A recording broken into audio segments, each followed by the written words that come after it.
নমস্কার বন্ধুরা, যারা কুকিং ফুডে সবাইকে স্বাগত। তো কেমন আছেন সবাই? আজ আমি আপনাদের সাথে শেয়ার করব আলু দিয়ে সোয়াবিনের তরকারি।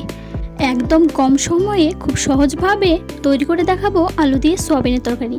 যে কোনো মাছ মাংসকে হার মানাবে এই তরকারিটি। আলু দিয়ে সোয়াবিনের তরকারি বানানোর জন্য আমি এখানে নিয়েছি সেদ্ধ করা আলুগুলোকে সেদ্ধ করে খোসা ছাড়িয়ে টুকরো করে কেটে নিয়েছি। আর আমি এখানে নিয়েছি সোয়াবিনগুলোকে পরিষ্কার করে ধুয়ে জল ঝরিয়ে নিয়েছি। এরপর সোয়াবিনগুলোকে লবণ হলুদ তেল দিয়ে মাখিয়ে নিব ভেজে নেওয়ার জন্য।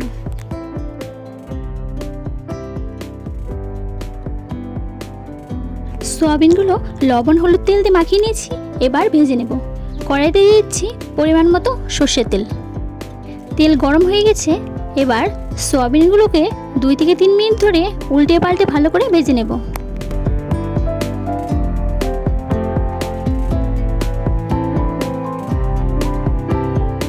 সোয়াবিনগুলোকে ভালো করে ভেজে নিয়েছি, এবার নামিয়ে নেব। সোয়াবিন ভাজার পর কড়াইতে দিয়েছি আরও কিছুটা সর্ষের তেল। এরপর দিয়েছি গোটা তেজপাতা, দিয়েছি পরিমাণ মতো জিরে। এরপর দিয়েছি পেঁয়াজ কুচি, কাঁচা লঙ্কা। পেঁয়াজ কুচি কাঁচা লঙ্কা হালকা ভেজে নেওয়ার পর দিয়ে দিচ্ছি সেদ্ধ করা আলু।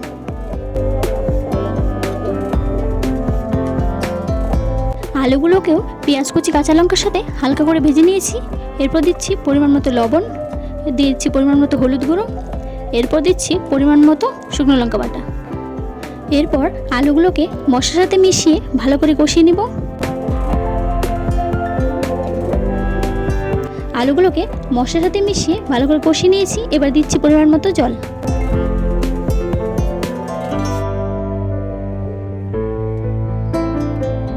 ঝোল ফুটে উঠলেই দিয়ে দিব সোয়াবিন, হতে দিব 3 থেকে 4 মিনিট।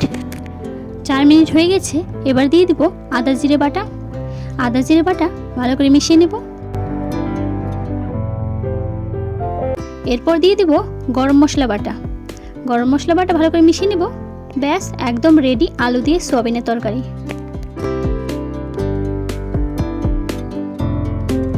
এবার নামিয়ে নেব।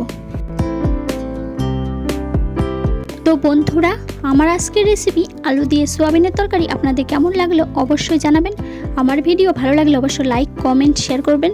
আমার চ্যানেলে নতুন কোনো বন্ধু হয়ে থাকলে অবশ্যই চ্যানেলটি সাবস্ক্রাইব করবেন, পাশে থাকা বেল আইকনটি প্রেস করে দিবেন যাতে নতুন কোনো ভিডিও শেয়ার করলে আপনাদের কাছে খুব তাড়াতাড়ি পৌঁছায়। দেখা হবে নতুন কোনো ভিডিওতে। ভালো থাকবেন, সুস্থ থাকবেন।